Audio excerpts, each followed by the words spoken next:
bola hikoya qiladi. U bola aytadiki, men avvallari har 3 kunda Qur'onni xatm qilardim. Juda yengil yurardim. Qalblarimda g'ashlik yo'q edi. Birovga bir gina qilmasdim. Asta-sekin Qur'onni bir haftada bir, undan keyin bir oyda bir xatm qilishni boshladim. Asta-sekin bu holat 2 oyga chiqdi.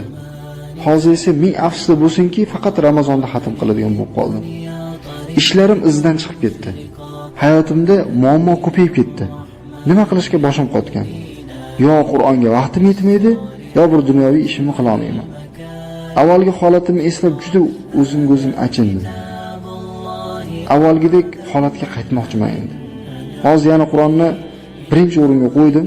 Nima ishim bo'lishidan qat'iy nazar har kuni Qur'ondan vazifa qilib olganimni o'qiyman. Shuni bajarmasdan boshqa ishga o'tmayman. Alhamdulillah, Alloh vaqtimga asta-sekin barakani beryapti. Mana bu narsani sezyapman. Mana bu bitta bolani boshidan o'tgan voqea. Haqiqatda vaqtlarimizning barakasi, qalblarimizning xotirjamligi Qur'onda. Buni o'rganib o'qishni boshlashimiz kerak. Hozirdan boshlashimiz kerak. Mana shu narsani eshityapmizmi? Qur'onni o'qishni bilmaydigan kishi o'qishni boshlasin. O'qishni bilib turib kam o'qiyotgan kishi mana bu narsani ko'paytirsin. Birinchi vazifasi qilib olsin, Alloh subhanahu va taolo uni vaqtiga ham baraka beradi. Mana shu sababli ishlari ham o'nglanib ketadi. Qalblari poklanadi. Qalblarimiz tozalanadi. Xolis aytaylik, uyga kelsak birinchi nimani ushlaymiz? Qur'onnimi yoki telefonnimi? Bo'shaganimizda Qur'onni ushlashga odatlanaylik. Ziyon qilmaymiz hech qachon, inshaalloh. Bo'sh bo'ldingmi Qur'onni ushlashga harakat qilaylik. Biz o'zimiz o'rganibgina qolmasdan boshqaga ham o'rgatishga harakat qilishimiz kerak. Hali bu darajaga chiqishligimiz kerak.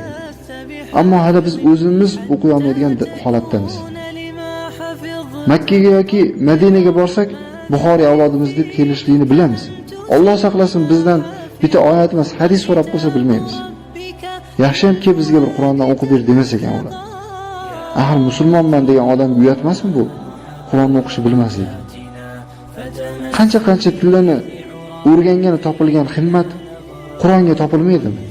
Qancha boshqa tillarni o'rganishga topilgan vaqt, xohish Qur'onga topilmasa, subhanalloh.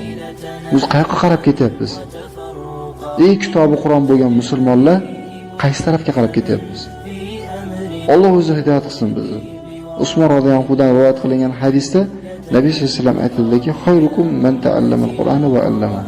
Sizlarning yaxshilaringiz Qur'onni o'zi o'rganib, boshqaga o'rgatganingizdir.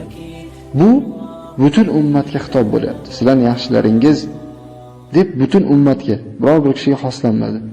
Uni o'rganish boshqa, o'rgatish boshqa. Ikkisida katta ajr bor. O'rgatishga faqat Qur'onni o'qishni, o'rgatishlik kirmaydi, balki bunga Qur'onning ma'nosini insonlarga tushuntirish, tafsir qilish ham kiradi. Mana bu hadisda faqat Qur'onni o'qishni o'rganish emas, balki uni ma'nolarini tafakkur qilishlik, fahmlashlikni o'rganishga buyurilyapti. Targ'ib qilinyapti. Bu hadisga amal qilgan sahobalardan biri bu Umar roziyallohu anhu hisoblanadi. U kishi Baqarani 2,5 yilda yodladi. Nimaga? Mana shu narsani Qur'onni o'rganishlik faqat yodlashlik emasligini tushunib yetdi-da u kishi. Unga amal qilib yodladi. Mana shu sababdan ham shunaqa kechikdi. Ammo keyin nima bo'ldi natija? Xo'p, 2,5 yilda yodladi. Nima bo'ldi natijasi? Bu ummatda Abu Bakrdan keyin zikr qilinadigan odamiga aylandi. Umar qilgan narsa Qur'on bo'ladi. Hech qachon unutmaylik. Bugungi kunimizda Umar jahldor bo'lgan, islomga shiddatli bo'lgan deb turgan shijoatlilar. Umar qilgan narsa Qur'on bo'ladi. Umar roziyallohu anhu Qur'onning har bir nuqtasiga amal qilishga harakat qilardi. Garchi jahli chiqib turgan pas bo'lsa ham, shu Qur'on o'qilgan paytida o'tirib olardi yoki mana shu o'zini tiyib olardi. Shunday jahldor odam. Hech unutmaylikki, bizni ham haqiqiy mo'min qiladigan kitob bu Qur'on hisoblanadi. Uni do'st tutaylik.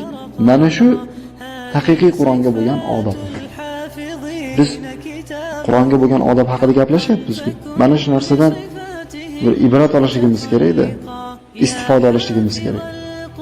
Hozir men aytayotgan gaplarni kimdir 50%, kimdir 80%, kimdir 100%, kimdir 10% tushunyapti. Bu insonning fahmidan kelib chiqadigan narsa.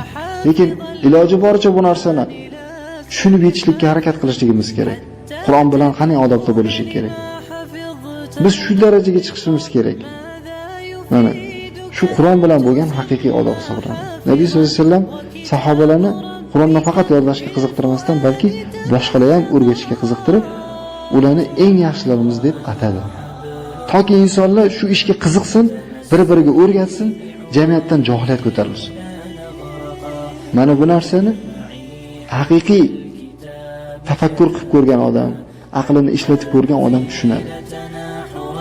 وتفرقا ولتجعليه محكما في أمرنا وثقي بوعد الله أن يتحققا يا أمتي القرآن حبل نجاتنا فتمسكي بعراه كي لا نغرقا